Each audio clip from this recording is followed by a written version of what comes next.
हरे कृष्णा कृष्णा कृष्णा हरे हरे हरे राम राम राम हरे हरे। तो आप सभी भक्तों का स्वागत है। तो थर्ड जो हमारा था वो कर्म का सिद्धांत था, और कर्म के सिद्धांत के बारे में हम लोग जानने का प्रयास कर रहे थे कि किस प्रकार से जब हमें इंटरनल हैप्पीनेस मिलती है तो उन सारी चीज़ों का बेस जो है वो क्या है, कर्म। कि हम ऐसे क्या रूटीन वर्क ऐसा क्या करें जिससे हमें रिएक्शन ना हो।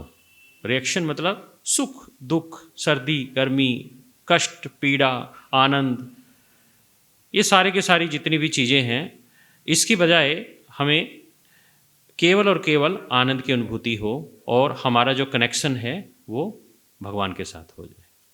तो इस प्रकार से हम उसमें कार्य कर रहे थे। तो आज हमारा थर्ड चैप्टर जो है, जो आज हमारा सेशन है, वो आधारित है मोक्ष पर। तो आज हम थोड़ा मोक्ष के बारे में चर्चा करेंगे कि किस प्रकार से हमारे जीवन में इस पूरे जीवन को हम पूरा समाप्त करके फिर हम भगवत धाम की प्राप्ति कर सकें। तो मोक्ष की अलग अलग डेफिनेशन दी गई हैं, ठीक है। तो पहले हम थोड़ा सा रिवाइज कर लेते हैं जो हमने पढ़ा सुना अभी तक। अभी हम लोगों ने 2 सेशन ऑलरेडी हम कवर कर चुके हैं। उन 2 सेशन में पहला जो हमारा सेशन था वो था बंधनों से परे। तो बंधनों से परे का मतलब क्या है कि हर व्यक्ति जब इस संसार में आता है तो कोई ना कोई ऐसी सिचुएशन होती है जिसमें व्यक्ति को सुख दुख ये सारी चीज़ें उसको सताती हैं, और इसका मुख्य कारण एक ही है कि हम वास्तव में स्वतंत्र नहीं हैं। इस स्वतंत्र नहीं है का मीन्स क्या है कि हम किसी न किसी चीज़ से बंधे हुए हैं, ठीक है। तो नॉर्मली व्यक्ति की सोच क्या होती है कि मैं बंधा हुआ हूँ, गृहस्थी में बंधा हुआ हूँ, या मैं इस संसार में फंसा हुआ, बहुत सारी जिज्ञासाएं होती हैं। तो जब वो अपने आप को चेक करता है और जब वो आध्यात्मिकता की तरफ बढ़ता है तो आध्यात्मिकता में उसको पता लगता है कि वास्तव में 3 कारण हैं जिसकी वजह से मैं इस संसार में बंधा हुआ हूँ। जो प्रकृति, जो ये पूरा संसार है, भौतिक संसार है, इसको प्रकृति बोलते हैं, ठीक है। तो ये प्रकृति में सतोगुण, रजोगुण और तमोगुण 3 गुण हैं जो व्यक्ति को क्या है, कठपुतली की तरह नचाते हैं। और कठपुतली की तरह नचाते हैं, तो ये जो 3 कारणों की वजह से व्यक्ति क्या है, इस संसार में फंसा हुआ है। और व्यक्ति अपना पूरा जतन कर लेता है कि कैसे न कैसे करके मैं इन 3 जो मुख्य कारण हैं इनसे निवृत्ति ले लूँ और मैं क्या है, अपने जीवन को अच्छा और बढ़िया बना लूँ।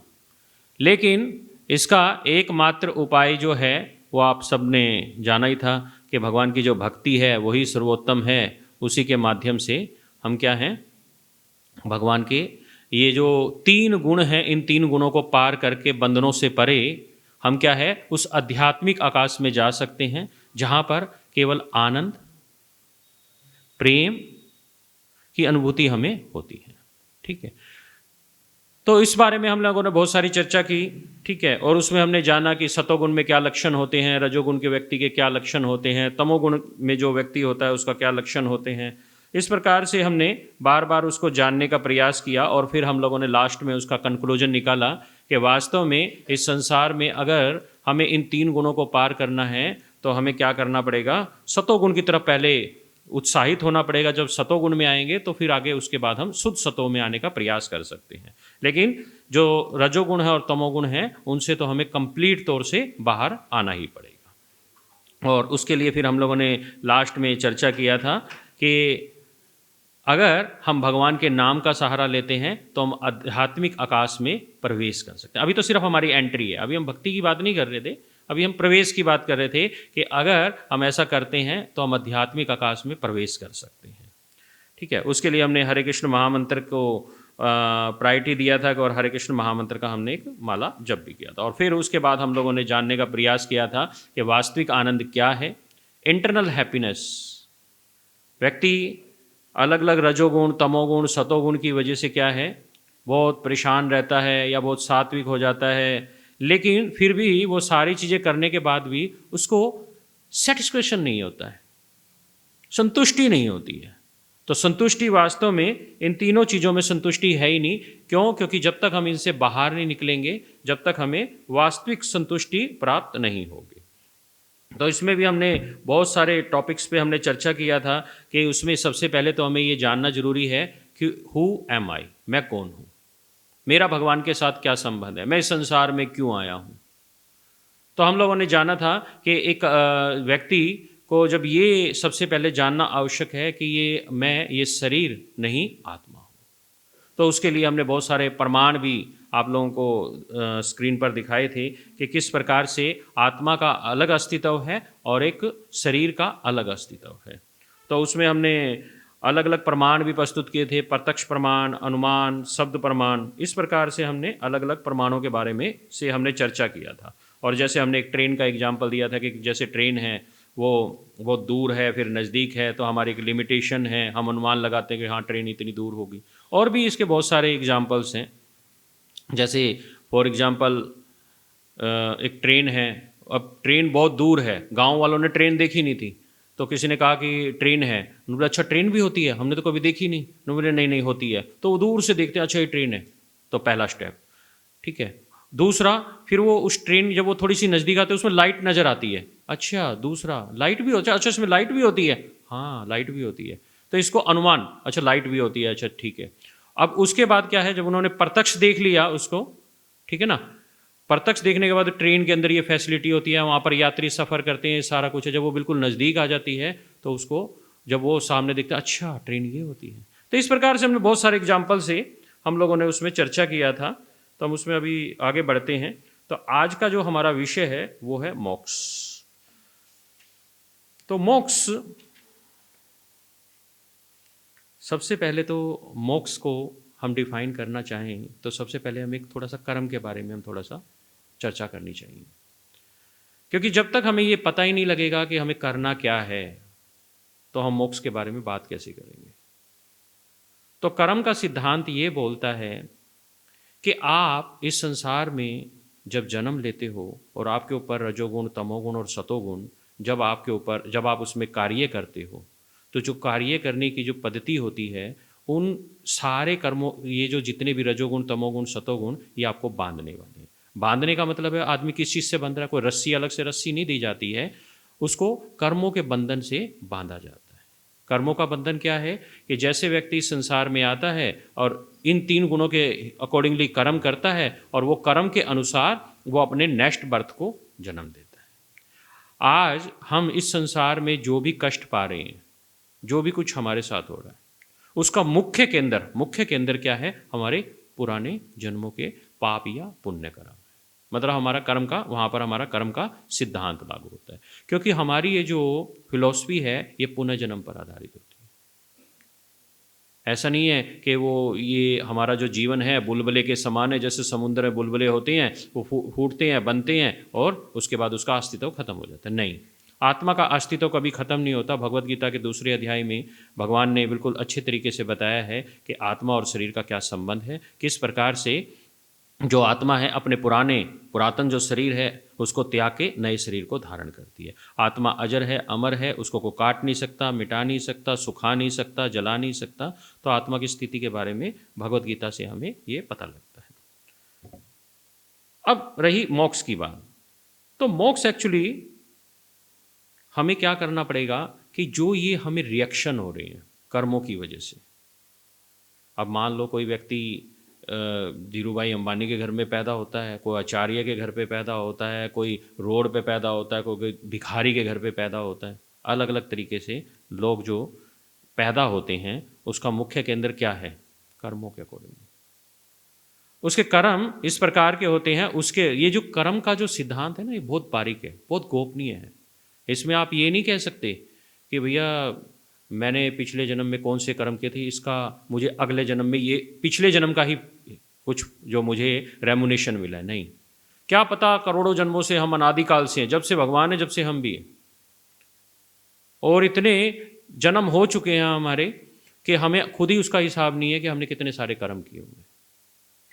वो सर्कल चलता रहता है। और जिस प्रकार से एक एग्जाम्पल दिया जाता है महाभारत में भी, धृतराष्ट्र है, धृतराष्ट्र ने भगवान श्री कृष्ण से क्वेश्चन पूछा था कि एक बाप के लिए सबसे बड़ा कष्ट ये है कि वो अपने जो बच्चे की अर्थी को कांधा दे, तो बहुत बड़ा कष्ट है। तो मेरे तो 100 पुत्र थे, 100 पुत्र एक साथ कैसे मर गए, ऐसे मैंने क्या दुष्कर्म किए थे जिसकी वजह से मुझे ऐसी सिचुएशन हुई। तो उसकी एक लंबी कथा है कि उसने एक बार 100 एक चिड़िया के बच्चों को क्या है नीचे गिराया था और मार दिया था, मर गए थे वो। तो उस प्रकार से उसको अब 50 जन्म पहले उसको ये सज़ा मिली थी। तो उन्होंने कहा भाई ये पिछले जन्म की क्यों नहीं दी, ये इतना समय क्यों लगाया।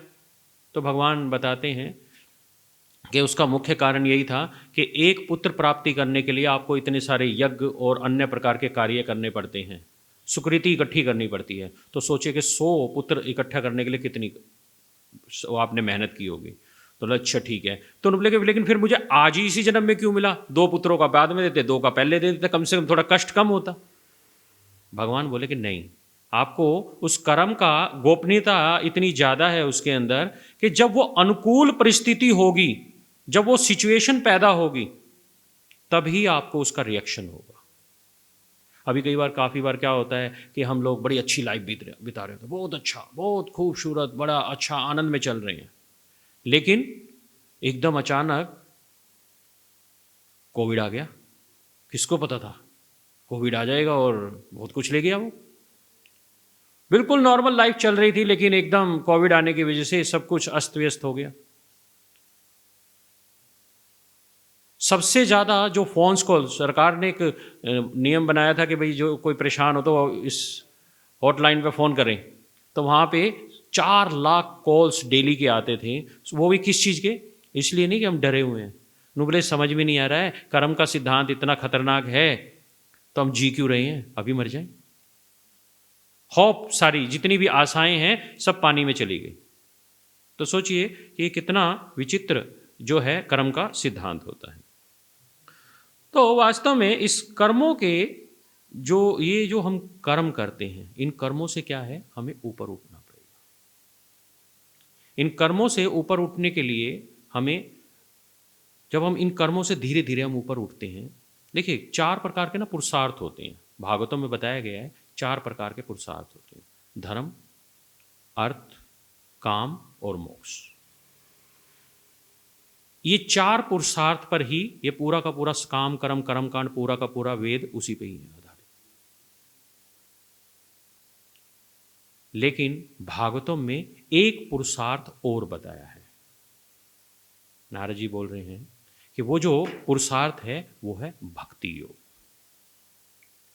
कि जो व्यक्ति भगवान की शरण ग्रहण कर लेता है, भक्ति योग का पालन करता है, तो वो इन 4 पुरुषार्थों को पार करके नित्य भगवान की सेवा में शामिल हो सकता है। ठीक है। और ये जो मोक्ष है इसकी क्रिया कैसे होती है उसके बारे में हम लोग चर्चा करेंगे। तो जो 4 पुरुषार्थ हैं उनका मुख्य कारण क्या है। पुरुषार्थ का मतलब क्या, अपने आप को हाई लेवल पे लेके जाना। आप कहीं पे जाएंगे ना, कहीं पे किसी भी और संस्था में, तो वो पुरुषार्थ की बात करेंगे आपको कि आप पुरुषार्थ करो। पुरुषार्थ मतलब अपने आप को जानो, सेल्फ रियलाइजेशन, ठीक है ना, आत्म साक्षात्कार बनो, अपने आप को, अपनी आत्मा को देखो, ऐसे बातें बोलेंगे।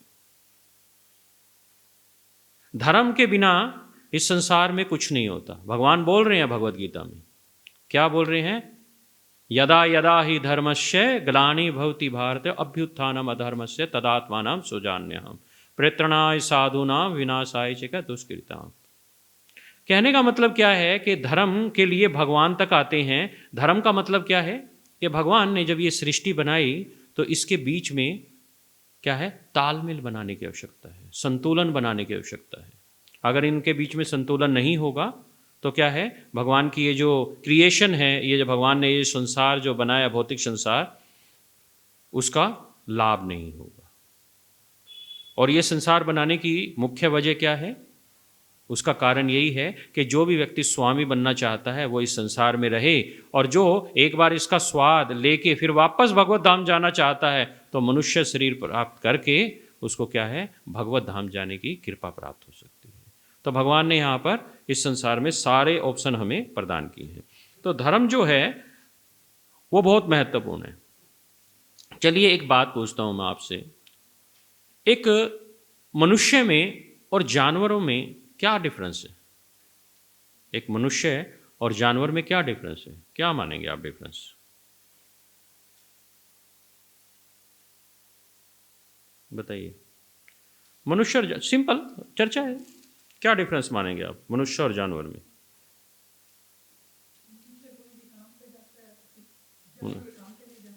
जानवर खूब काम करता है, एक धोबी का गधा होता है, वो खूब काम करता है, काम पे जाता है वो, हैं? और बहुत सारे जानवर हैं जो काम पे जाते हैं।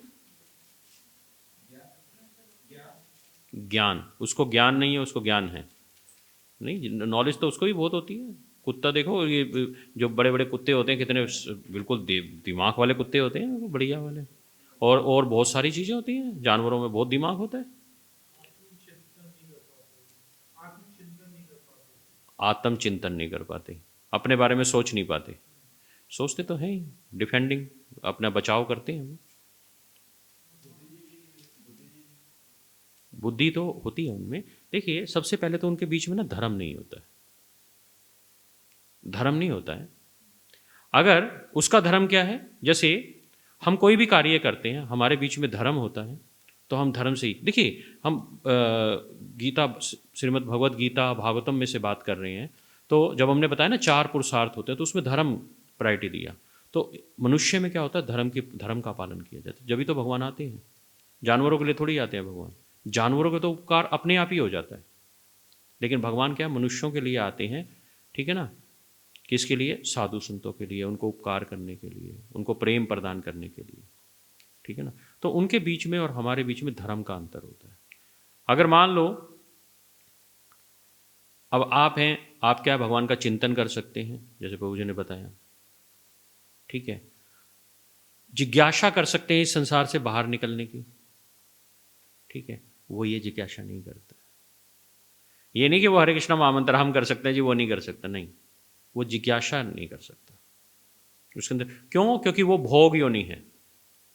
फॉर एग्जाम्पल, मान लो आप किसी का मर्डर कर देते हो, तो आपको उसके क्या है, रिएक्शन होगा। कैसे रिएक्शन होगा? एक तो यहां का कानून आपको पकड़ेगा, और फिर ऊपर का कानून भी पकड़ेगा, भगवान का कानून भी पकड़ेगा। ऐसा नहीं है यहां का कानून, वहां का कानून भी पकड़ेगा आपको।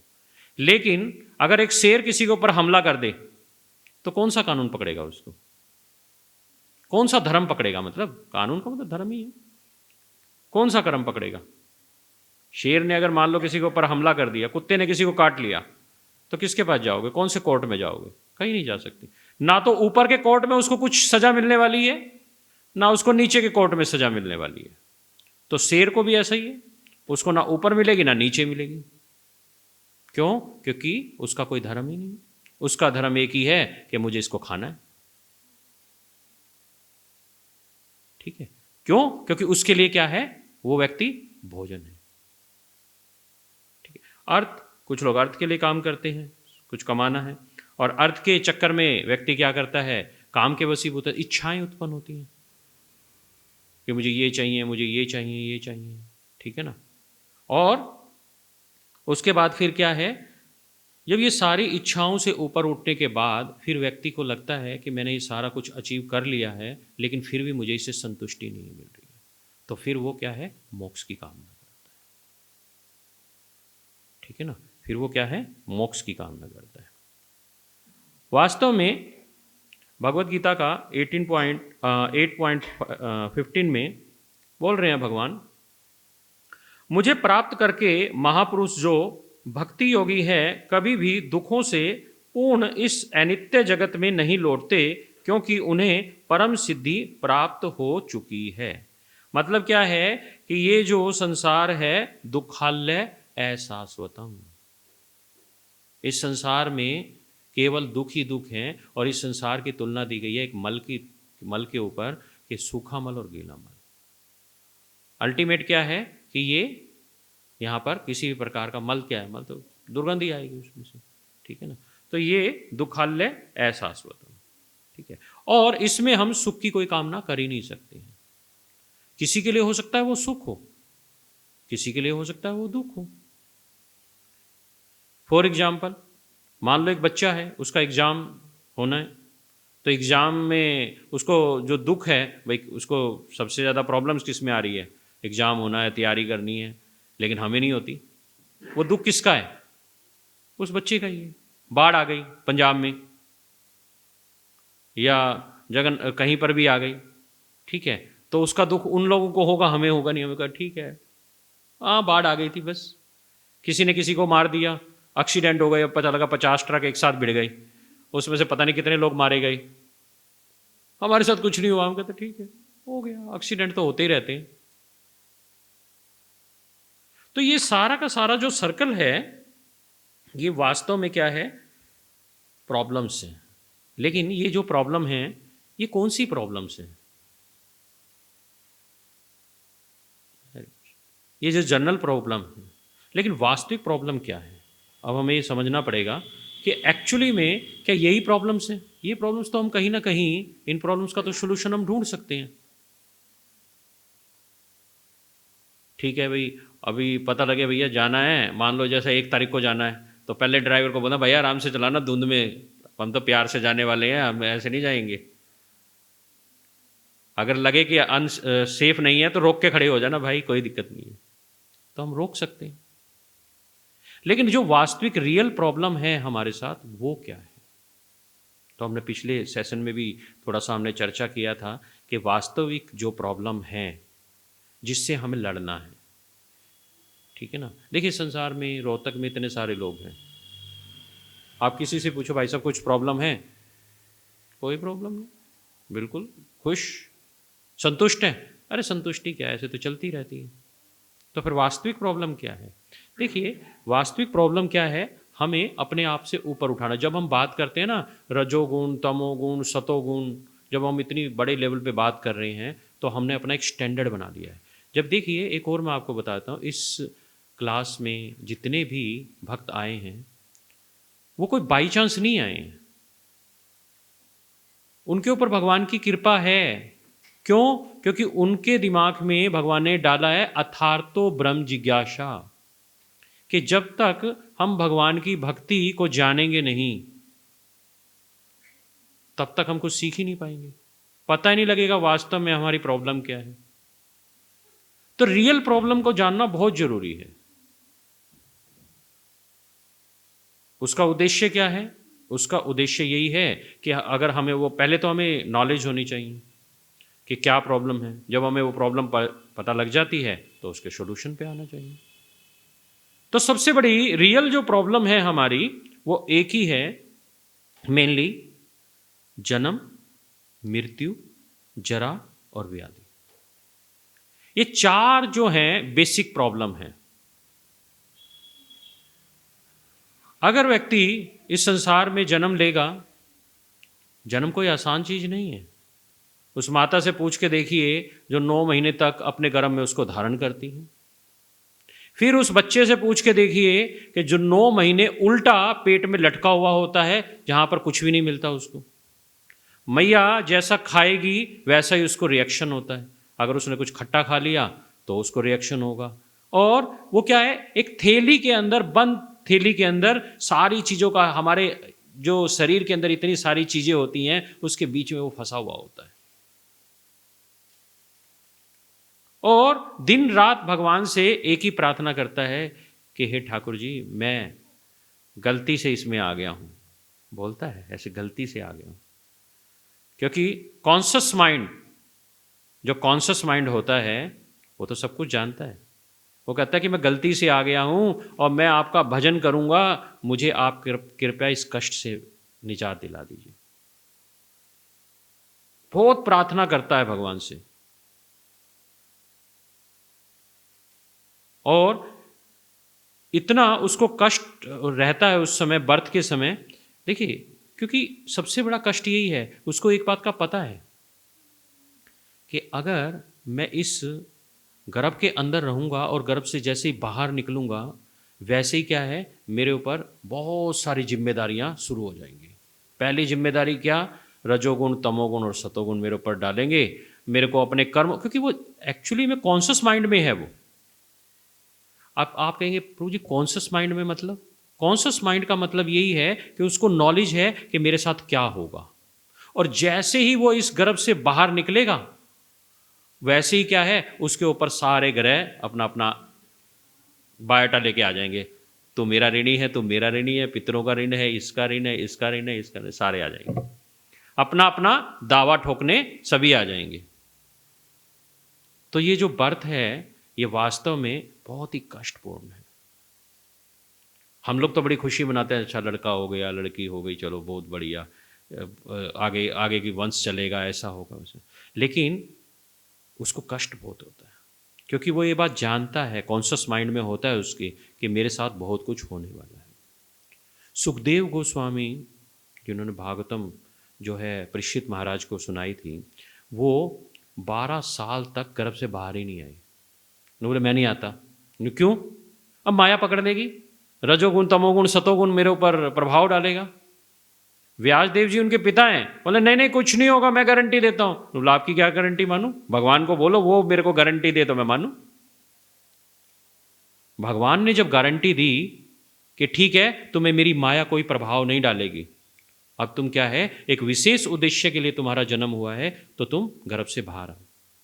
तो जैसे गर्भ से बाहर आए वो रुके नहीं, फटाफट जंगल की तरफ भाग गए।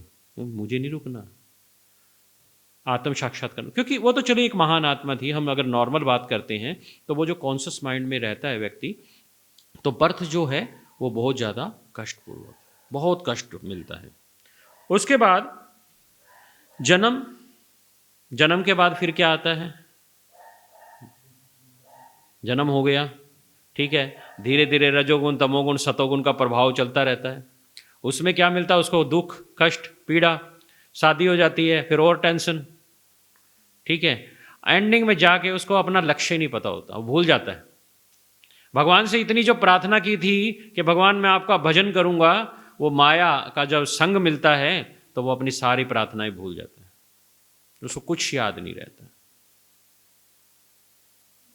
और अपना जीवन धीरे धीरे करते करते एक समय स्टेज आती है 50 साल की, आजकल तो 40 साल के में ही आ जाती है। फिर उसको अनुभव होता है अरे बेकार है जीवन। आप किसी से पूछ के देख लो, जो 40-45 साल के जितने भी हैं उनसे पूछ के देख लो, जीवन में कुछ किया? अरे कुछ नहीं, बस टाइम पास किया, कुछ नहीं है। संतुष्ट हो? नहीं, कोई संतुष्टि नहीं है। अपना रिलाइजेशन देगा, नो सेटिस्फेक्शन, कोई संतुष्टि नहीं है। संतुष्टि क्यों नहीं है? अरे भाई अब शरीर साथ नहीं देता है, अब बच्चे बड़े हो गए हैं, उनकी शादी करानी है, उनका ये करना है, ये करना है, बहुत सारी चीज़ें, अभी भी टेंशन में है। वो आपको ये नहीं कहेगा अरे मैं बहुत खुश हूँ, मैंने अपने जीवन में बहुत अच्छा किया, मैं भगवान के बिल्कुल नज़दीक हूँ, बस अब तो थोड़ा समय और मुझे भगवान की सेवा करनी है और उसके बाद तो मेरी गारंटी है कि मैं भगवत धाम होऊंगा। बताओ ऐसे कितने व्यक्ति हैं? बहुत बहुत कम। जो भगवान के शुद्ध भक्त हैं वो ऐसा सोचते हैं, जो भगवान के भक्त नहीं हैं उनके हृदय में कुछ नहीं चल रहा होता। और फिर थोड़ा समय बीतने के बाद फिर उसके बाद क्या है, उसको कुछ डिजीज़, 40 साल की एज में डिजीज़ शुरू हो जाती हैं। पहले 70 में शुरू होती थी, 60 में, अब 40 साल की एज में डिजीज़ शुरू हो जाती हैं। क्या? शुगर, हार्ट अटैक आ रहे हैं, शुगर हो गई, गोडे काम नहीं कर रहे, अब तो जी चश्मे लग गए जी, ठीक है, सफ़ेद बाल आ गए। तो कहने का मतलब क्या है कि ये सारी जो डिजीज हैं ये व्यक्ति को मानसिक तौर से बहुत परेशान करती हैं। उसको वो डरता है हर चीज़ से और भगवान से प्रार्थना करता है भगवान ये बुढ़ापा और ये बीमारी किसी को मत देना। लेकिन फोर्सफुली उसको ये उसके ऊपर थोप दी जाती है। क्यों? कि प्रकृति का नियम है। फिर उसके बाद ये सारी क्रिया पूरी करने के बाद मृत्यु, और फिर उसके बाद क्या है कि जब मृत्यु आती है तो अपना रिलेशन याद करता है। जब मृत्यु नज़दीक होती है ना तो पहले तो अपना रिलेशन याद करता है, मैंने सारी उम्र क्या किया, पूरा पिक्चराइजेशन आ जाता है, सब कुछ पूरा पिक्चराइजेशन। मैं छोटा था ऐसे था, फिर मैं बड़ा हुआ ऐसे हुआ, मेरी शादी हुई, मेरे बच्चे हुए, ये हुआ ये हुआ, ये घटना घटी, ऐसे मेरे को कष्ट, सब कुछ याद आ जाता है जिसका कोई मूल्य नहीं है। और फिर एंडिंग में जाके उसकी जब मृत्यु होती है तो मृत्यु के समय उसको बहुत कष्ट मिलता है। मृत्यु के समय बताया जाता है शास्त्रों में कि उसको 40,000 बिच्छू जो डंक मारते हैं, उसके अंदर जितना दर्द होता है, उसको सोचे एक बिच्छू काट ले तो कितना दर्द होता है हमें, तो सोचे 40,000 बिच्छू जब डंक मारते हैं तो उसका कष्ट कितना होगा, वो मृत्यु के समय होता है।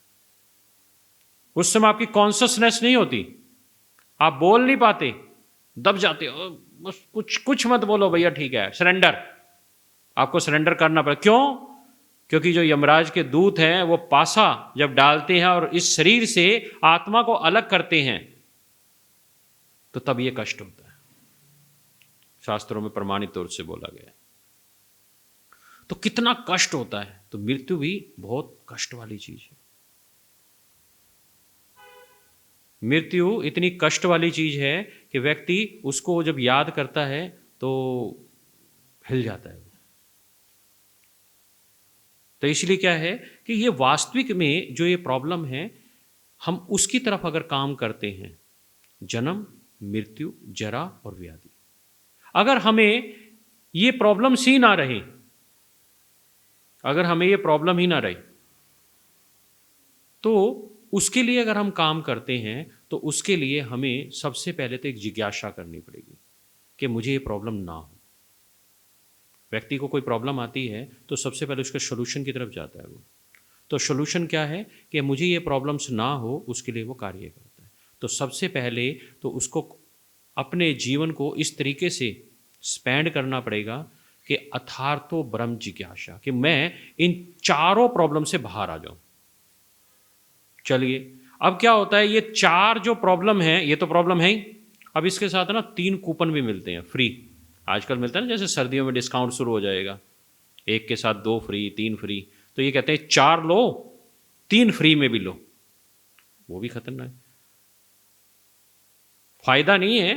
अब भौतिक संसार में जब हम इस संसार में रहते हैं तो हमें 4 जो चीज़ें मिलती हैं, ठीक है, वो हमें अलग से मिलती हैं, आदि दैविक, आदि भौतिक, आदि आत्मिक, ठीक है ना।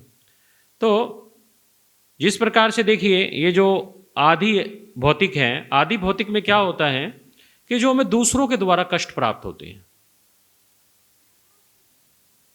ठीक है ना। कोई आतंकवादी है, अभी गोलियां मार दी, जैसे फॉर एग्जांपल आप गाड़ी चला रहे थे, आप तो सही चला रहे हो, बिल्कुल नॉर्मल स्पीड भी नॉर्मल, सामने से आया कोई व्यक्ति, फटाफट टक्कर मार के चला गया, एक ट्रक ने टक्कर मार दी, उड़ा दिया उसको। अब सोचिए 50 ट्रक जो भिड़े, अभी पता लगा कि 50 धुंध में 1 हो गए, ठीक है, भगवान के राज्य में 1 नहीं हुआ जाता, लेकिन यहाँ 1 हो गए वो सारे के सारे, तो सोचिए कि कितने लोग मर गए। तो उसका किसकी वजह से हुआ? दूसरे की वजह से। उसने तो कुछ नहीं किया, वो तो नॉर्मल चला रहा था, लेकिन दूसरे के सामने वाले ने उसको टक्कर मार दी। आपका पर्स चोरी हो गया, ठीक है, मच्छर ने काट लिया, डेंगू या कुछ और, ठीक है, या किसी से आपका झगड़ा, आप चल रहे हो, कुछ नहीं किया आपने, ऐसे ही झगड़ा हो गया, आप तो नॉर्मल थे, झगड़ा हो गया बिना वजह के। कोई आतंकवादी ने हमला कर दिया, अब ये इतने सारे जो युद्ध हो रहे हैं, उसका नुकसान किसको हो रहा है? आम जनता को हो रहा है, ठीक है ना। तो कहने का मतलब ये है कि ये जो कूपन है इसको क्लेश बोलते हैं, ठीक है ना। ये आदि भौतिक है, दूसरों के द्वारा दिए गए कष्ट जो हमें बिना मांगे ही हमें मिल जाते हैं। आप सो रहे हो, बड़े अच्छी नींद में हो, एक मच्छर आया काट के चला गया, पता लगा अगले दिन चेक करा डेंगू हो गया। तो आप थोड़ी चाह रहे थे कि डेंगू हो जाए, लेकिन हो गया दूसरों के द्वारा। उसके अलावा कुछ कष्ट कैसे होते हैं? एक होता है आदि आत्मिक क्लेश, अंदर से मानसिक क्लेश, जो हमारे स्वयं के द्वारा, मन के द्वारा हमें क्लेश प्राप्त होते हैं, ठीक है ना। जो हम अपना मुख्य कारण क्या है, हमारी खुद की जिम्मेदारी होती है। जैसे डॉक्टर ने कहा शुगर है, भैया शुगर नहीं खानी, अब वो खूब मिठाइयाँ खाएगा तो क्या होगा? डॉक्टर ने मना किया है मिठाई नहीं खानी, लेकिन खाएगा तो उसका हर्जाना भी खुद ही भुगतेगा। तो उसका हर्जाना क्या है? उसको प्रॉब्लम होगी, हार्ट अटैक, कोलेस्ट्रॉल बढ़ा हुआ है, उनका घी नहीं खाना, लेकिन भैया पकोड़े तो खाने ही हैं, भूरू वाले के गोलगप्पे भी खाने हैं, तो भैया गोलगप्पे खाओगे तो प्रॉब्लम आएगी। और क्या है, किसी घर में, फैमिली में आपस में बातचीत हो जाती है, आपको बुरा लग गया, रो रहे हो, अपने आप के क्लेश, ठीक है ना।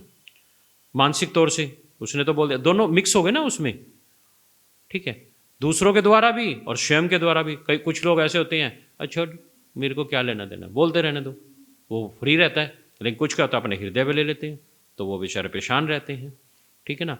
तो ये जितने भी डिप्रेशन, सुसाइड केस होते हैं, ये सारे के सारे इसी वजह से होते हैं।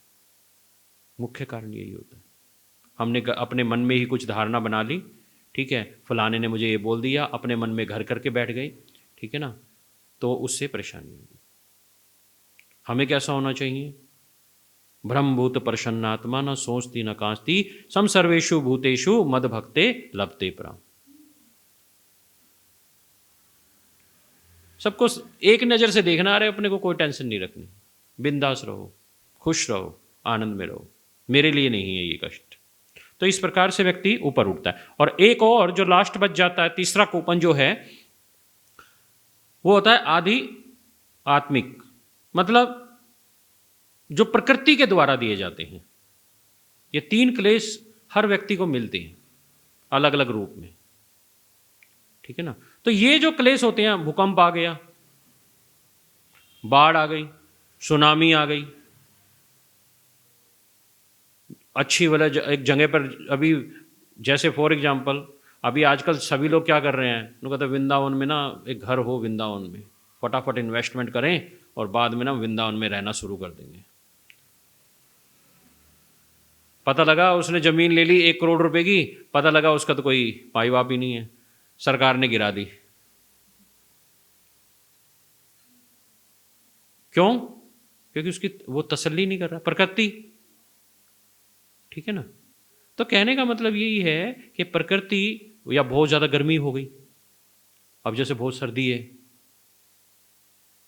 ठीक है, अब ये जो धुंध का केस हुआ, तो धुंध बहुत ज़्यादा धुंध हो गई तो एक्सीडेंट हो गई, तो प्रकृति, इसमें किसी व्यक्ति का या मानसिक कोई रोल नहीं है, प्रकृति के कारण है, ठीक है। इन कारण से व्यक्ति को इस प्रकार से कष्ट जो है वो प्राप्त होते हैं। अब व्यक्ति के दिमाग में ये आता है कि भाई ये 4 प्रॉब्लम और 3 ये कूपन, ये 7 चीज़ों से बाहर निकलेंगे, उसके बाद ही तो हम अपने जीवन के बारे में सोच सकते हैं कि मेरे जीवन में कुछ सुख आनंद की अनुभूति होगी, एक नॉर्मल लाइफ तो बिताऊं मैं, चलो बहुत अच्छी लाइफ नहीं कहता, लेकिन नॉर्मल लाइफ तो बिताऊं। तो उसके लिए क्या है कि वो इन सारी चीज़ों से क्या होता है, जूझता रहता है, और फिर वो भगवान से प्रार्थना करता है, क्या कि किस प्रकार से मैं ऐसा क्या करूं कि मुझे इन जो ये 7 चीज़ें हैं इनसे मुझे छुटकारा मिल जाए। हर व्यक्ति इस संसार में इसलिए नहीं आता है कि भैया पैसे मिल जाएं, मेरा काम अच्छा हो जाए, मुझे जॉब अच्छी मिल जाए, ठीक है ना। हर व्यक्ति इसके लिए नहीं होता है। एक समय के बाद जब उसको रियलाइजेशन हो जाता है, देखिए ये ना अनुभव की बात है, एक छोटे बच्चे को बोलेंगे ना, उसको अनुभव नहीं होगा। आज के यूथ में हम इतना प्रचार करते हैं तो वो जल्दी से नहीं आते हैं, उनको पता है ठीक है पढ़ना चाहिए, समझ है अच्छी है, भगवत गीता बहुत अच्छी है, लेकिन बहुत जल्दी से नहीं आते। लेकिन अगर एक गृहस्थाज होगा या जो जिसने अपनी उम्र थोड़ी सी निकाल के, कहते हैं ना, अपने अनुभव से क्या बोलता है, मैंने धूप में बाल थोड़ी सफ़ेद किए हैं, तो क्यों बोलता है ऐसा व्यक्ति? कारण यही है, वो अनुभव वाला व्यक्ति है, उसको पता है कि भैया अगर मैं इस तरीके से काम किया तो मुझे कोई संतुष्टि नहीं है, इसका मतलब कोई और चीज़ है जिससे मुझे संतुष्टि प्राप्त होगी। तो इसलिए क्या होता है, वो हमेशा सोचता है वाई आई एम सफरिंग, मैं इतना कष्ट क्यों उठा रहा हूँ, मैं इतना सफ़र क्यों कर रहा हूँ, क्या कारण है, ठीक है ना। तो उसमें ये बताया गया है पुनःपि जन्म पुनःपि मरना। देखिए ये संसार में क्या है, जब तक हमारे साथ ये क्लेश चलते रहेंगे तो बार बार इस संसार में हमारा जन्म होगा, बार बार मृत्यु होगी, ठीक है, और हम इस 84 लाख जो ये सर्कल है, इस सर्कल में हम बार बार घूमते रहेंगे। क्यों? क्योंकि ये जो 7 चीज़ें हैं ये हमारे साथ कंटिन्यू चलती आ रही हैं। इसका मुख्य कारण क्या है? कर्म का सिद्धांत, कि जो भी हम कर्म कर रहे हैं वो हमें क्या कर रहा है, सर्कल बाई सर्कल हमें घुमा रहा है, एक सर्कल से दूसरे में, दूसरे से तीसरे में, तीसरे से चौथे में। तो हमें नजर ही नहीं आ रहा है कि वास्तव में इन प्रॉब्लम से हम निकले बाहर कैसे। इसके लिए हमें कोई भी आइडिया ही नहीं होता है। आइडिया कैसे मिलता है, ये कृपा कैसे मिलती है? ये भगवान कहते हैं कि ये जो कृपा प्राप्त होती है ये ऐसे नहीं है, आपको सुकृति आपको इकट्ठी करनी पड़ेगी। आप बाई चांस इस कक्षा में नहीं आए हो। जब आपने बहुत सुकृति इकट्ठी की होगी ना, सुकृति क्या, कुछ लोग कहते हैं सुकृति का मतलब पुण्य कर्म। अच्छा, पुण्य कर्म, हमने किसी को खाना खिलाया, नहीं, खाना खिलाने से नहीं आएगी ये। खाना खिलाने से आप स्वर्ग चले जाओगे, फिर वापस आना पड़ेगा और अन्य लोकों में चले जाओगे जहां पर क्या है, जन्म मृत्यु जरा व्याधि वहां पर भी है, आहार निद्रा भय मैथुन वो भी कर रहे हैं। तो फिर कैसे प्राप्त हुई हमें ये सुकृति, कैसे हम भगवान के साथ जुड़ गए? आज से तो पहले हम नहीं जुड़े थे, हमें तो अभी 1 साल हुआ है, थोड़ा बहुत जानने का प्रयास किया तो अब, लेकिन आज से जो 25 साल 30 साल जो हमारी एज हो गई, उससे पहले तो हमें कभी सोचा ही नहीं था इस बारे में। तो अभी से क्यों सोचा? फिर पता क्या सोचते हो आप अपना रिलेशन, अरे 30 साल बेकार कर दिए लाइफ के, क्यों? क्योंकि ये तो जानना बहुत जरूरी था। अगर मुझे बचपन में ही संस्कार ऐसे मिल जाते, कहीं ऐसे वैष्णव परिवार में जन्म मिल जाता, तो आज मैं ये नहीं होता। आज मैं कम से कम इस पोजीशन यहां तक पहुंचते हुए मुझे नॉलेज के साथ साथ मैं उस पर काम कर रहा होता। तो मेरे साथ ऐसा क्यों? देखिए, ये जो संसार में जन्म मृत्यु जरा व्याधि और ये जो क्लेश हैं, ये आपको बार बार जन्म मृत्यु के चक्कर में फंसाते रहें, क्योंकि कर्म का सिद्धांत है, ठीक है ना। जैसे कर्म करोगे वैसा ही आपको फल मिलेगा। आज हम जो करेंगे, नेक्स्ट बर्थ जो है हम उसको तैयार कर रहे हैं, ठीक है ना। और इससे पहले कि जितने भी हमारे जन्म, लेकिन अब अभी हमें इनको स्टॉप करना है। तो मैं बात कर रहा था कि हमें ये अब इसमें क्यों आए। सुकृति क्या है? मेन सुकृति हमें मिलती है कि हमने बाई चांस भूले बिस्करे किसी वैष्णव की सेवा कर दी। आप भागवतम में या कई बार कुछ स्टोरीज आपने कभी पढ़ी हो, तो वो रात को वो क्या है, एक स्थान पर गया, वहाँ पर पता नहीं था मंदिर था, झाड़ू लगा दी और रात को वहीं पे जागरण कर लिया, पता लगा भोलेनाथ जी ने दर्शन दे दिए। तो वो बाई चांस नहीं है, सुकृति है वो। उसने इंटेंशनली कुछ नहीं किया था, लेकिन उसने जो कर्म किया, उस कर्म का उसको जो प्रतिफल मिला, उसको आगे सुकृति प्राप्त हो गई। तो इसी प्रकार से जब हम हरिनाम हो रहा होता है, हम हरिनाम सुनते हैं या किसी वैष्णव की बाई चांस सेवा कर देते हैं, उसको पानी पिला देते हैं, कुछ भी सेवा कर देते हैं, किसी साधु की सेवा कर देते हैं, तो वो जो सेवा है वो सेवा एकत्रित होती है सुकृति के रूप में, और उससे क्या है कि भगवान उस सुकृति के बदले में आपको किसी भक्त से मिला देते हैं। और वो भक्त आपको क्या करता है? देखिए, हमारा जो ये सिद्धांत है 3 चीज़, गुरु साधु शास्त्र। जब वो किसी साधु से या किसी भक्त से मिला देते हैं और कृष्ण चर्चा जब होने लग जाती है, तो उसके बाद क्या है, उसकी जिज्ञासा बढ़ जाती है। क्यों? क्योंकि उसकी जो सुकृति है अब रियल में वो सही प्लेटफॉर्म पे आता है। अब वो भक्ति के लिए प्रयास करना शुरू करता है। तब उसके हृदय के अंदर एक कॉमन क्या चीज जागृत होती है? अथार्थो ब्रह्म जिज्ञासा। इसका मतलब क्या है कि मैं सुखी नहीं हूं, सुख है चाहिए, लेकिन मेरे पास अभी सुख नहीं है, तो मुझे सुख की तलाश है। भारत भूमि में जिसने भी जन्म लिया है, ठीक है ना, वो बहुत भाग्यशाली व्यक्ति है। क्यों? क्योंकि यहाँ पे हमें वो सारी चीजें प्राप्त होती हैं जिसमें हम जान पाते हैं कि भगवान कौन है। क्योंकि उसका कारण एक ही है, वातावरण, अनुकूल वातावरण मिलता है आपको। अनुकूल वातावरण मिलेगा तो आप उसको क्या है, जरा सी छोटी सी तिल्ली लगाएंगे ना, जैसे कपूर होता है ना, हल्की सी तिल्ली लगाने पे वो भड़क जाता है, तो सेम ऐसे ही होगा। ठीक है, ओके। अच्छा चलिए, अब जैसे ये मछली है, अब आप मछली को कहे भैया मैं तेरे को स्मार्टफोन दे देता हूँ, ठीक है, खाने को बढ़िया दे देता हूँ, बस तुम्हें क्या करना, जल में नहीं रहना है, बस जल में नहीं रहना, अरे डीओ भी दूंगा, पैसे भी दूंगा, जो खाना जिस रेस्टोरेंट में जाना वहाँ खाओ पियो ऐश करो, तो क्या मछली खुश रह सकती है? उसका कारण क्या है? उसका कारण एक ही है, क्योंकि मछली का वास्तविक जो धर्म है, अभी हम पुरुषार्थ की बात कर रहे थे, 4 पुरुषार्थ की, उसी में, तो उसका धर्म क्या भैया, मुझे जो आनंद मिलेगा वो कहाँ मिलेगा? पानी में मिलेगा, मैं जिंदा केवल पानी में ही रह सकती हूँ। तो इसलिए जीवे स्वरूप होए कृष्णेर नित्य दास। हम सब लोग जितने भी हैं, हमें अगर सुख चाहिए, आनंद चाहिए, तो केवल एक ही उसका प्लेटफॉर्म है, वो भगवान की शरण ग्रहण करना। भगवान के साथ रह के, जैसे मछली पानी में रह के ही खुश रह सकती है, उसी प्रकार से अगर हम भगवान के साथ कनेक्ट रहेंगे तो डेफिनेटली हम इस जन्म, मृत्यु, जरा, व्याधि और 3 क्लेश, ये भी है साथ में, फ्री की चीज़ें डाइजेस्ट नहीं होती, ये भी साथ में, मुझे नहीं चाहिए ये भी तुम ही रखो, जब दुकान पे जाएंगे नहीं तो फ्री क्यों मिलेगा, तो हमने जाना नहीं है उस शॉप पे। तो ये सारे के सारे जो क्लेशों से आपको निजात क्या है? भगवान की भक्ति से प्राप्त हो सकती है, और उसके लिए क्या है? आपको वैकुंठ की प्राप्ति होती है जब भगवान की भक्ति का। देखिए 5वां जो मैंने पुरुषार्थ बताया था, वो बताया था कि इन सभी चीज़ों से जब आपको मोक्ष की कामना, मोक्ष, देखिए मोक्ष अलग अलग तरीके से होता है।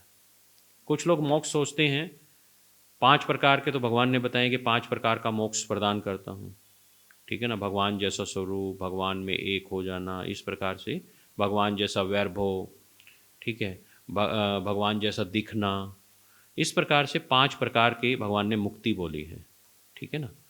और उन सबसे ऊपर भगवान ने बोला है भक्ति।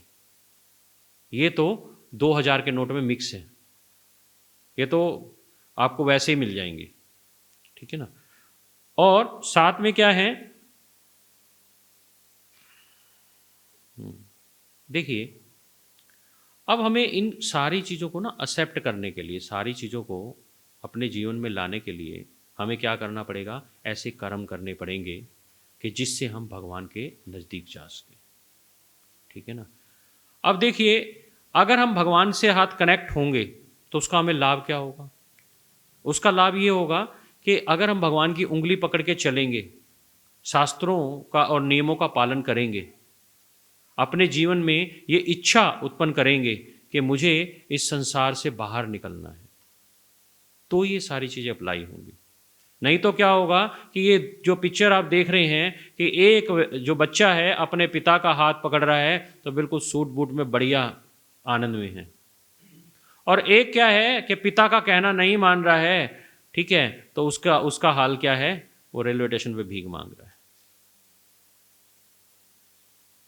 ये जो आप हम देखते हैं भिखारी है या दूसरा है, ये जो कोई भी कष्ट पा रहा है और आपकी स्थिति उनसे बेटर है, तो उस समय आप क्या सोचते हो? क्या सोचते हो? मान लो कोई स्थिति, कोई व्यक्ति है, भिखारी है, गरीब है, फटे हाल है, खाने के लिए भी नहीं है, और आपकी स्थिति अच्छी है, आप उसको कुछ दान दक्षिणा या खाना भी दे रहे हो, तो आप उस समय क्या सोचते हो? भगवान से क्या कहते हो? या कुछ तो कहते ही होगे, तो कुछ नहीं कहते। आप लोग तो हरे कृष्णा बोल देते होगे, ठीक है, लेकिन कुछ तो हृदय में कुछ तो चल रहा ही होगा। क्या चल रहा होता है? हाँ, कृतज्ञता की भावना होती है उस समय हमारी। भगवान को थैंक यू बोलते हैं, इसलिए नहीं कि इसको ये बनाया और मेरे को ये बना दिया, वो थैंक यू, इसलिए कि ठाकुर जी कि आपने मुझे इस लायक बनाया है कि मैं अपने पाँव पे खड़ा होकर आपका नाम ले सकता हूं, आप इसके ऊपर भी कृपा कीजिए। हरे कृष्णा वाले चलो ऐसे करते हैं। एक व्यक्ति था, उस व्यक्ति की ना, नॉर्मल व्यक्ति था, एक बहुत सुंदर से उसने शोरूम में एक शूज़ देखे तो उसकी इच्छा हो गई, अरे बहुत सुंदर है, मुझे लेने चाहिए। बड़ा खुश हो गया। जब खुश हो गया तो बोला यार पॉकेट में पैसे नहीं है, इतने पैसे नहीं है, क्या करूं? कोई बात नहीं, ठीक है, इकट्ठे करूंगा फिर ले लूंगा। इच्छा, ठीक है। और उस इच्छा को जब जन्म हो गया तो, लेकिन उसके लिए अब बहुत सारे लोग क्या करते हैं, पैसा पैसा पैसा करते करते गलत काम करना भी शुरू कर देते हैं। भैया मुझे तो मेरी आवश्यकताएं ज़्यादा, मुझे तो ये करना पड़ेगा, दुर्गा जी की तरह 8 हाथ करने पड़ेंगे। 8 हाथ ऐसे नहीं होते हैं, ठीक है ना। तो फिर उसके बाद जब वो थोड़ी सी आगे गया तो एक जगह पर विश्राम कर रहा था आराम से पार्क में, तो शूज़ नहीं थे उसके पास। अब एक व्यक्ति आया व्हील चेयर पे, जो भीख भीख मांगते हैं ना, वो जो जूते, उसके पैर नहीं थे।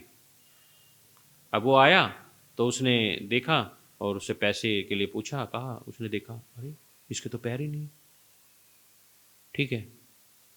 तो फिर उसने भगवान से थैंक यू कहा। उन्होंने बोले देखो मेरी इच्छा थी शूज पहनने की, इस व्यक्ति की भी इच्छा होगी शूज पहनने की, लेकिन विडंबना क्या है, भगवान का वो थैंक यू कर रहा है, कम से कम आपने मुझे ये सोचने के लिए और करने के लिए पैर तो दिए, इसके पास तो पैर ही नहीं है, ये तो सोच भी नहीं सकता।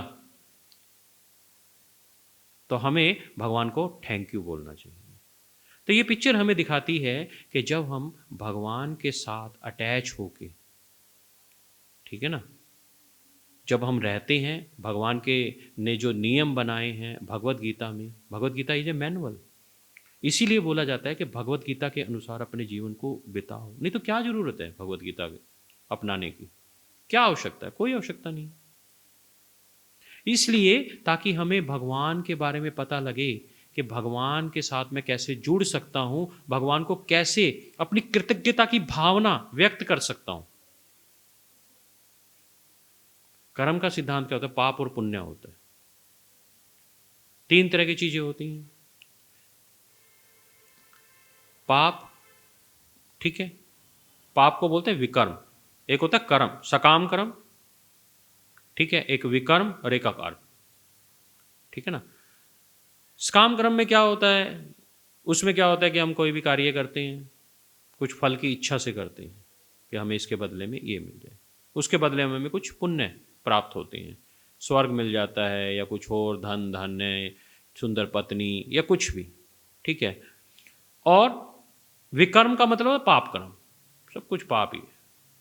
और अकर्म का मतलब क्या होता है, या निष्काम, जिसमें क्या होता है, निष्काम भी 2 तरह के होते हैं, एक अकर्म होता है, एक निष्काम होता है। एक में क्या होता है, फल की इच्छा होती है,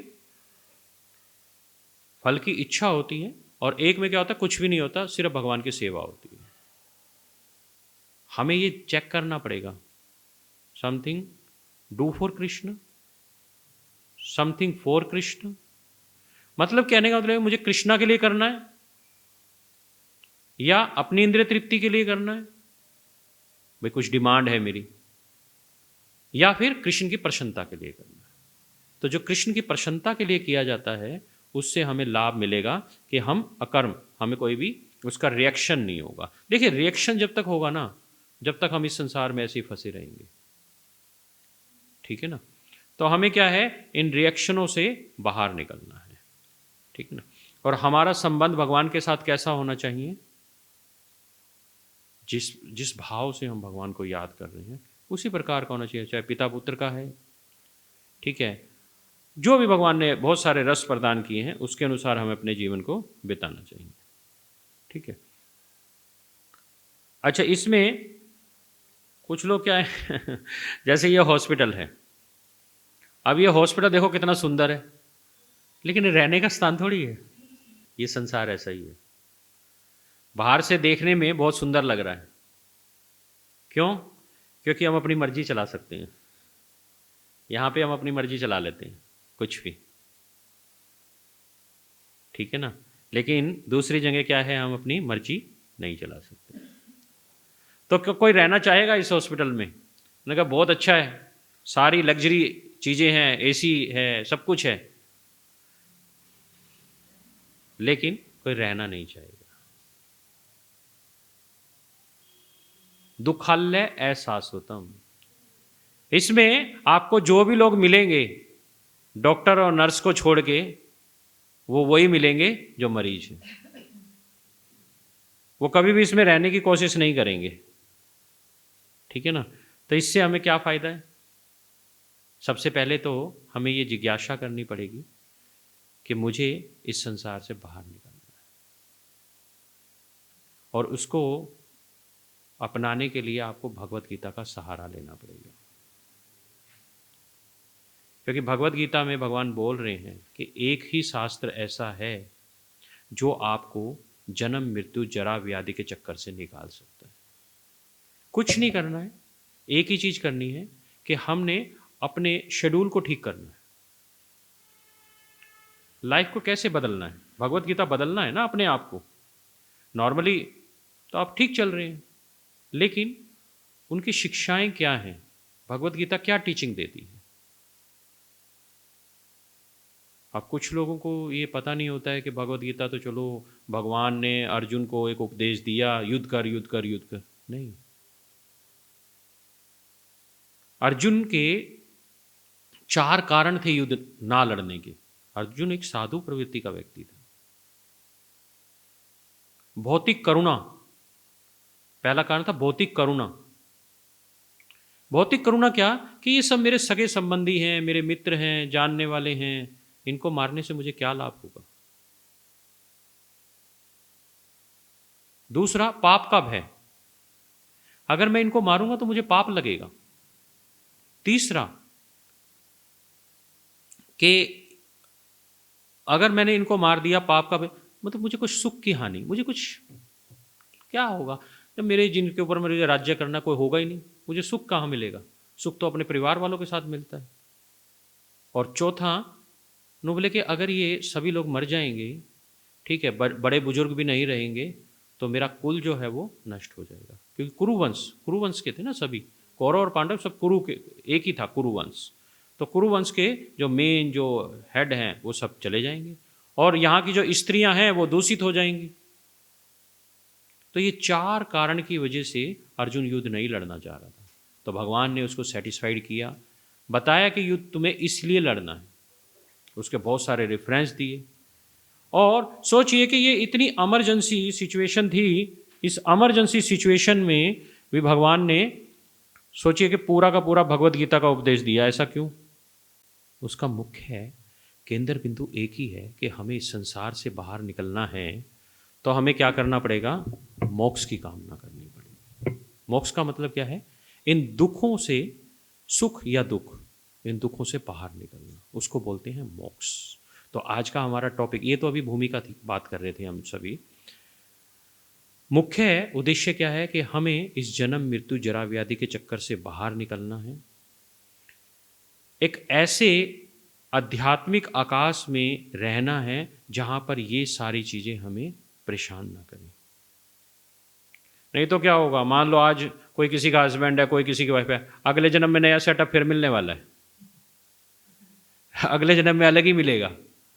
वो 7 जन्मों वाली बातें नहीं रहती हैं, पहचानोगे थोड़ी। भगवान बोल रहे हैं 15वें अध्याय के 15वें श्लोक में, मैं स्मृति और विस्मृति देता हूं, पर वेदों का जानने का उद्देश्य केवल मैं ही हूं। तो उससे क्या होगा? अगले जन्म में फिर मिलेगा। हर व्यक्ति को अपना जहाज स्वयं उड़ाना है। हाँ, लेकिन जो हस्बैंड और वाइफ इसमें एक रोल अदा कर सकते हैं, हेल्प कर सकते हैं एक दूसरे की। जैसे जब एरोप्लेन उड़ाना होता है तो बहुत सारे हेल्प करने के लिए व्यक्ति होते हैं, उसको बंद करना है दरवाजे को, बाहर से उसका डायरेक्शन देना है, दूसरी चीज़ें करनी है, एयरपोर्ट की आवश्यकता होती है। तो इस प्रकार से बहुत सारी चीज़ों की जो ज़रूरत होती है वो जो वाइफ या हस्बैंड दोनों वो ये रोल अदा कर सकते हैं। लेकिन जैसे टेक ओवर ऊपर उड़ जाएगा तो वो जहाज खुद ही उड़ाना पड़ेगा। तो हर व्यक्ति को क्या है, अपना अपना कर्मों के अनुसार फल मिलता है। लेकिन इसमें भागवतम बोल रही है कि एक हस्बैंड को और वाइफ को कैसे अपने बीच में तालमेल, देखिए मोक्ष के लिए हम कुछ ना कुछ कर्म तो करना ही पड़ेगा ना, तालमेल तो बनाना पड़ेगा। तो श्रीमद् भागवतम बताती हैं कि हमें अपने कर्म को किस प्रकार से करना है। सबसे पहले तो पुरुष की, जो हस्बैंड है, उसकी जिम्मेदारी बहुत ज़्यादा होती है अच्छा भक्त बनने के लिए। क्योंकि अगर वो अच्छा, और स्त्री का क्या है कि उसको उसकी हेल्प करनी है भक्ति में लाने के लिए। अगर वो उसकी हेल्प करती है तभी तो वो आगे कुछ बढ़ पाएगा। तो फिर उसके पुण्य कर्म का 50% वाइफ को अपने आप ही ट्रांसफर हो जाता है। पहले के समय में कौन क्या करते थे, कोई तपस्या करते थे। अभी किसी को बुला लेते थे हॉल में, तो अभी ये देखो हमारे यहाँ 3-4 प्रभु जी, 4-5 होंगे। उस समय क्या होता, 100 प्रभु जी होते थे, माता जी तो 2-3 होते थे। आप ये जितने भी अभी वो जो परीक्षित महाराज को जब उपदेश दिया तो कितनी माता जी हैं उसमें, एक भी नहीं। उनको ज्ञान की आवश्यकता नहीं है, उनको ज्ञान एक ही तरीके से मिलता था, वो अपने हस्बैंड से ज्ञान प्राप्त करते थे। और उनके हस्बैंड क्या करते थे, भक्ति करने का प्रयास करते थे। तो वो तो चलो भागवतम की बहुत सारी चीज़ें हैं, ठीक है, उस पर नहीं जाते हैं। तो अगर हमें मोक्ष की अगर हमारी इच्छा होगी, अर्थातो ब्रह्म जिज्ञासा, जब हमें पहले तो हमें ये जानना जरूरी है ना, जैसे हमने पहला सेशन किया, हमें ये स्वीकार करना पड़ेगा कि हम बंधे हुए हैं, पहला पॉइंट। दूसरा पॉइंट, जब आप ये स्वीकार कर लेते हो, फिर आपको ये मानना पड़ेगा, समझना पड़ेगा कि मैं खुश नहीं हूं, बंधा हुआ भी हूं और मैं खुश भी नहीं हूं।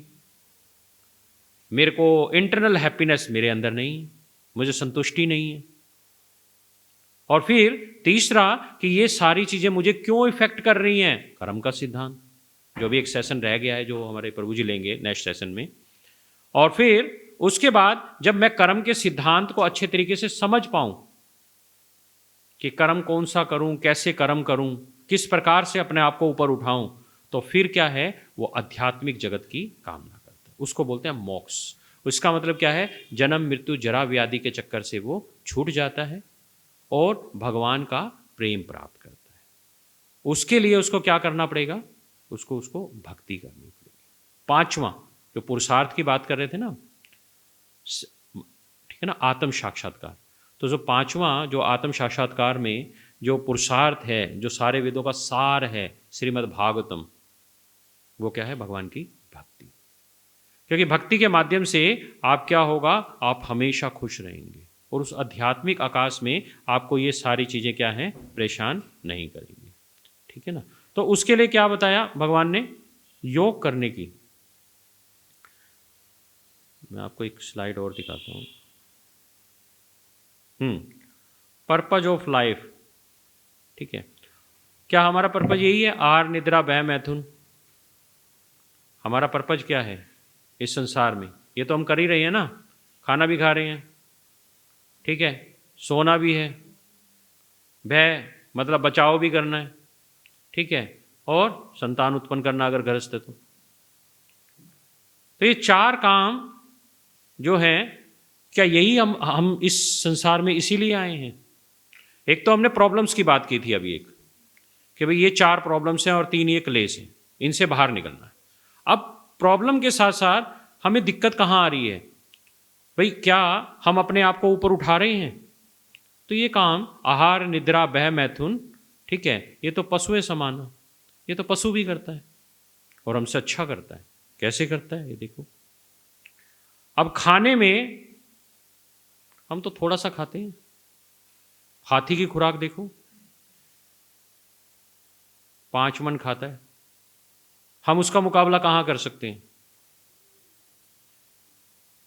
कोई अपने आप को कितना ही बड़ा सोच ले, लेकिन हम उनका मुकाबला नहीं कर सकते खाने के मामले में। चलिए दूसरा, सोने के मामले में हम क्या है 10-12 घंटे सो लेंगे तो कमर में दर्द हो जाएगा। भालू है 6-6 महीने सोता है, हम उसका मुकाबला कहाँ कर सकते हैं? सोता ही रहता है। और संतान उत्पन्न करने में सूअर है 20 संतानें उत्पन्न कर देते हैं, कुत्ता कुतिया है 8-8 10-10 पिल्ले, इंसान क्या 1-2 बहुत मुश्किल, ठीक है, वो भी इस चीज में भी हमसे आ गए हैं। डिफेंडिंग में क्या है, हमको तो अपना बचाव करने के लिए सारी चीज़ें चाहिए।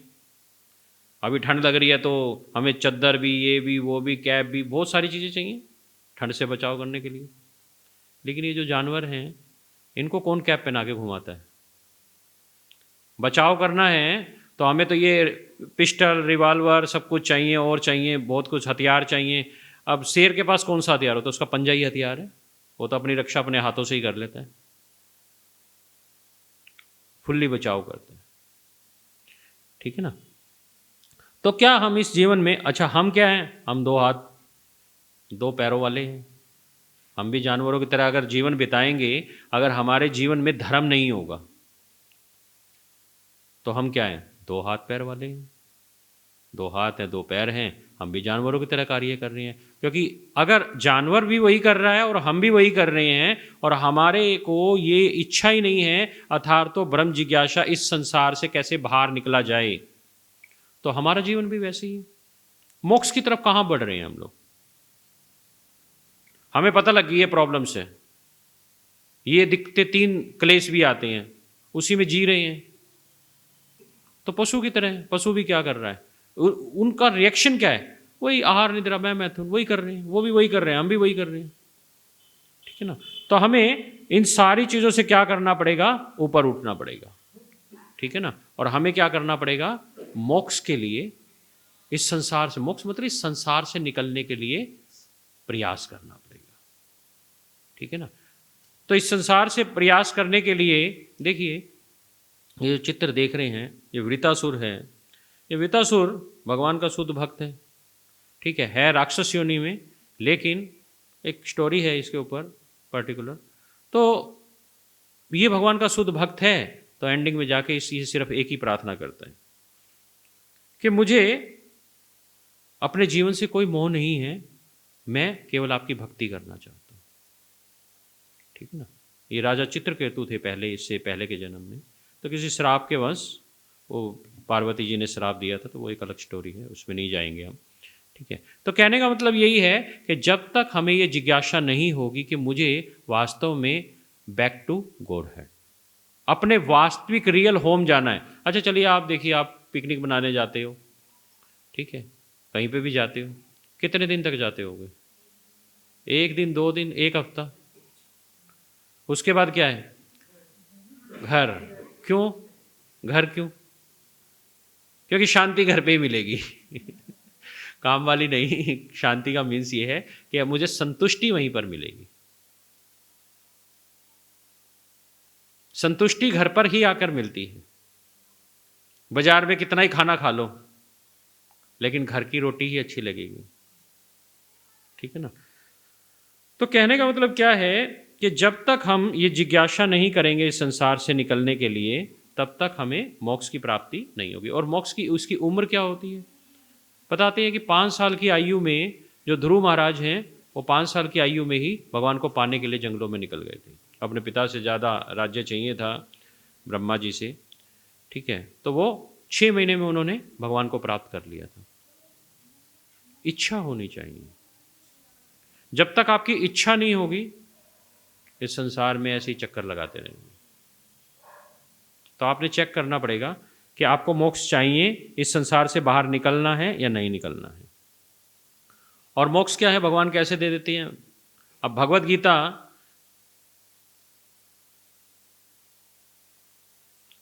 गीता में भगवान देखिए, अर्जुन तो साधु पुरुष है, इतनी इमरजेंसी स्थिति में भी भगवान ने क्या है उसको, भगवान ने भी क्या है उसको उपदेश दिया, और साथ में ये किसके लिए दिया, हमारे लिए दिया एक्चुअली में, कि सभी लोग इसको जान के, अर्जुन तो एक माध्यम है, बोला भगवान ने कि तुम तो एक निमित्त मात्र हो, एक्चुअली में तो ये सारा मैं कर ही रहा हूं, मेरा सुदर्शन चक्र अपने आप ही कर रहा है ये सारी, ठीक है ना।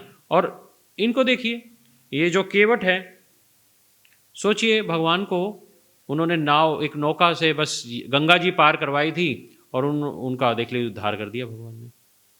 जिज्ञासा करनी पड़ेगी, और इसमें कोई छोटा बड़ा नहीं होता है, भक्ति में कोई छोटा बड़ा नहीं होता है, ठीक है ना। तो मोक्ष प्राप्त करने के लिए, संसार के बंधनों को काटने के लिए, पहले पॉइंट पे आ गए, इस संसार के बंधनों को काटने के लिए हमें क्या करना पड़ेगा, हमें इस आध्यात्मिक जगत को अपनाना पड़ेगा, भक्ति के अनुसार कार्य करना पड़ेगा, ठीक है ना। और योगा सबसे इंपॉर्टेंट पॉइंट है वैसे हमारा। भगवत गीता में भगवान ने हर चीज को, हर चैप्टर को योग का नाम दिया है। योग का क्या मतलब होता है, क्या समझते हैं आप योग से? यस माता जी, बताओ योग किसे बोलते हैं? बहुत बार सुना है आपने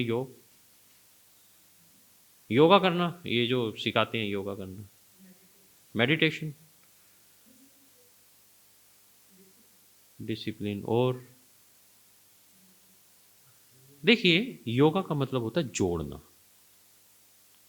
हम कोई भी चीज़ है उसको जब भगवान के साथ जोड़ देते हैं तो वो वास्तविक योग है,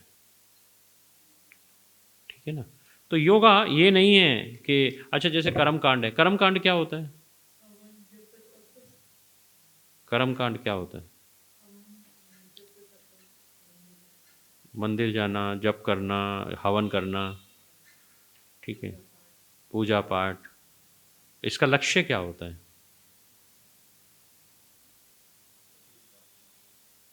कुछ ना कुछ चाहिए, उसके बदले में हमें कुछ ना कुछ चाहिए, ठीक है। वास्तव में ये जितने भी संस्कार होते हैं, विवाह संस्कार, ठीक है ना, गृह प्रवेश, ये सारे के सारे वही होते हैं भाई। हम इसलिए करते हैं ताकि सब लोग सुख शांति बनी रहे, सब कुछ हो रहे, ठीक है। लेकिन भगवान की जो भक्ति करता है वो उसमें सब शामिल हो जाते हैं, ठीक है। और ध्यान योग साथ में, कुछ लोग मोक्ष के अलग अलग, देखिए क्या होता है, ये जो मोक्ष है, ये मोक्ष को पाने के अलग अलग तरीके हैं। कुछ लोग कर्म कांड से सोचते हैं, पूर्ण रूप से मोक्ष नहीं मिलता है, उसमें भगवान की प्राप्ति नहीं होती है।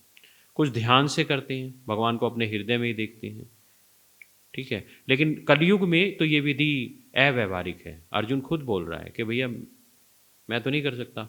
क्यों? क्योंकि इसको मन को वश में करना पड़ेगा। मेरे तो चंचला ही मना, भगवान को बोल रहे हैं कि भाई मेरा तो मन बहुत चंचल है, मैं वायु को वश में कर सकता हूं लेकिन मन को नहीं कर सकता, ठीक है ना।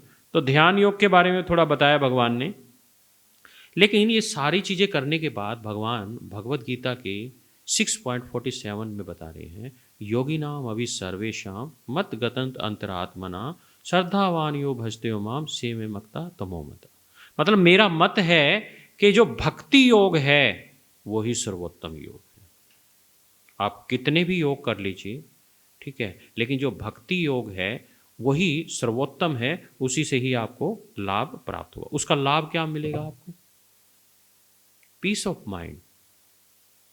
अब ये सारी चीज़ों का अभी जो भी हम चर्चा कर रहे थे, इससे क्या है, हमारे बीच में दिमाग में क्या है, हमें बहुत सारे क्लेश सता रहे हैं, हमारा माइंड डिस्टर्ब है, मानसिक रूप से अशांत हैं, कभी बिजनेस अच्छा नहीं है, कभी फैमिली अच्छी नहीं है, कभी रोग सता रहे हैं, कभी कोई क्लेश आ गया, ठीक है, संतुष्ट नहीं है। कलो निधि राजन एको महान गुणा। इस कलयुग के अंदर केवल एक ही महान गुण है। ये कलयुग हमारे लिए वरदान है।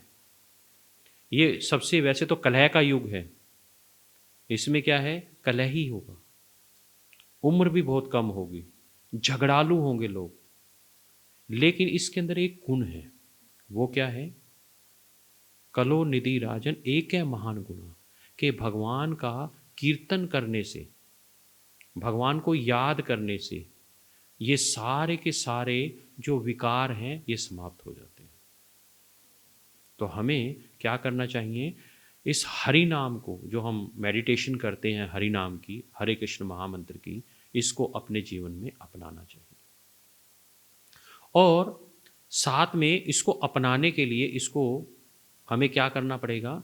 हमें ये जानना जरूरी है कि भगवान, हम इस भगवान का नाम क्यों ले रहे हैं। तो उसके लिए हमें क्या करना पड़ेगा? शास्त्रों में जो बताया गया है, खास तौर पे भगवत गीता में, इस भगवत गीता की टीचिंग को अपने जीवन में उतारना पड़ेगा। और भगवत गीता की टीचिंग को आप ऐसे नहीं अपने जीवन में उतार पाएंगे। उसके लिए हमें क्या होता है? गुरु साधु शास्त्र। शास्त्र आपके पास अवेलेबल है, भगवत गीता। गुरु का मतलब है कोई मार्गदर्शक, जो आपको उसकी टीचिंग, उसको बताए कि किस प्रकार से आपको उसको पढ़ना है, ठीक है ना। और क्या है, उसके अंदर जो लिखा गया है, क्योंकि उसने उसका रिलाइशन किया, साधु है वो, उसने उसका रिलाइशन किया है, उसके अनुसार वो उसकी टीचिंग बताएगा। तब जब आप इस भगवत गीता के प्रति आप लॉयल रहेंगे कि मुझे ये सीखनी है, जिज्ञासा होनी चाहिए। अगर आपकी उत्कंठा नहीं है, जिज्ञासा नहीं है, तो आप 100 बार पढ़ लीजिए तब भी समझ में नहीं आएगी। और अपने जीवन में तो आप अप्लाई कर ही नहीं सकते फिर। और बीच बीच में से नहीं, देखिए क्या होता है, वैसे तो ये मिस्री की तरह है, आप कहीं से भी पढ़ें, लेकिन इसका लाभ आपको तब होगा जब आप रेगुलर बेस पे किसी के सानिध्य में इसको पढ़ेंगे। अदरवाइज क्या होगा, हमें ये समझ में नहीं आएगी। क्यों नहीं आएगी? क्योंकि इसकी जो टीचिंग है, ऐसा नहीं है कि कहीं पे कुछ बोल दिया भगवान ने, कहीं पे कुछ, कहीं पे कुछ, कहीं पे कुछ, ऐसा नहीं है। पूरा एक सिस्टमेटिक प्लान है भगवान का, कहाँ पर भगवान ने क्या क्या बोलना है। और ये बहुत गहरी, क्योंकि भक्ति जो है वो बहुत गुह्यम है। महंगी चीज, डायमंड जो होते हैं ना, वो डायमंड शॉप पर ही मिलते हैं, ऐसे हर स्थान पर नहीं मिलेंगे। तो भगवान ने ये भगवद गीता की जो टीचिंग दी है, ये डायमंड के तौर पे दी है। तो हमें इसको अपने जीवन में अप्लाई करना चाहिए, जिससे क्या है कि हम अपने जीवन को, ये जो हरि नाम भी हम तभी कर पाएंगे जब तक हमें नॉलेज ही नहीं होगी हरि नाम क्यों कर रहे हैं, बस सूखे से कुछ नहीं होगा। हमें पता होना चाहिए कि ये वास्तव में हम क्यों कर रहे हैं, उसका उद्देश्य क्या है। जब तक हमें अपना गोल ही क्लियर नहीं हो तो गोल गोल घूमते रहेंगे, तो हमने गोल गोल नहीं घूमना है, ठीक है ना। तो हमें, बहुत सारी संस्थाएं हैं, बहुत सारे लोग हैं, ठीक है, लेकिन हमें भक्ति योग का पालन करना है, क्योंकि भगवान भगवद गीता में बोल रहे हैं क्या, सब धर्मान परित्यज्य माम एकम शरणं व्रज अहम त्वं सर्व पापेभ्यो मोक्षयिष्यामि मा शुचः। सारी चीजों को छोड़ के जब तुम मुझे सरेंडर हो जाओगे, ठीक है, मेरी भक्ति करना शुरू कर दोगे, तो तुम्हारे जितने भी पाप कर्म जो तुमने कभी किए थे वो सारे मैं नष्ट कर दूंगा, डरो मत। अब इसका मतलब ये नहीं है प्रभु जी आपने बताया था नष्ट कर दूंगा, कल से आप चिट्ठी लेके आ जाओ, प्रभु जी मेरे तो पाप कर्म नष्ट नहीं हो, अभी मुझे कष्ट हो रहे हैं, ऐसा क्यों। अप्लाई करना पड़ेगा उसको, पढ़ने के बाद अप्लाई करना पड़ेगा। जब आप अप्लाई करेंगे अपने जीवन में, आपको आपके हर क्वेश्चन का जवाब मिलेगा। आपको मुझसे पूछने की भी जरूरत नहीं पड़ेगी, प्रभु जी मेरे साथ ये सिचुएशन है, क्या करूं। और एक अच्छी चीज़ क्या रहती है इसमें, आपकी पीठ मजबूत कर देते हैं। आपको पता है क्या एहसास होगा जब आपके हाथ कोई गलत हो भी जाएगा ना, कोई प्रॉब्लम में भी आ गए, आपको ये लगेगा ये मेरे पूर्व जन्म का पारितोषित है, मैंने इसके साथ कुछ गलत किया होगा, इसकी वजह से मुझे ये कष्ट मिल रहा है। नहीं तो क्या होगा, आज के समय में सबसे बड़ा तो हस्बैंड वाइफ के झगड़े खत्म नहीं होते। तुमने मुझे ये बोला, मुझे ऐसा नहीं है, उसमें आपको क्या करना पड़ेगा, आपको खुद ही पता लग जाएगा। देखिए क्या होता है कि आपको खुद ही पता लग जाए, मैंने पूर्व जन्म में हो सकता है इसको कुछ बोला, आपको किसी को पूछने की जरूरत नहीं, आपको खुद ही एहसास हो, तुरंत, इमीडिएट, आपको खुद ही पता लग जाए। उससे क्या, आप रिलैक्स हो जाओगे। जब अपनी गलती होती है ना, पता है मैंने गलती कर रखी है, तो व्यक्ति को पता होता है मैंने गलती करके, वो ज़्यादा ना उछलता नहीं है। और जब ये लगता है ना कि I am always right, I am boss, I am always right, एक बॉस होता है ना, वो हमेशा ये सोचता है। पुरुषों में क्या होता है, वो सोचता है पुरुष प्रधान हूँ, वो ये सोचते हैं कि आई एम ऑलवेज राइट। और माता जी क्या है, वो घर में रहती हैं, तो दोनों का इनको क्या पता है, आई एम ऑलवेज राइट, तो दोनों के झगड़े होते हैं।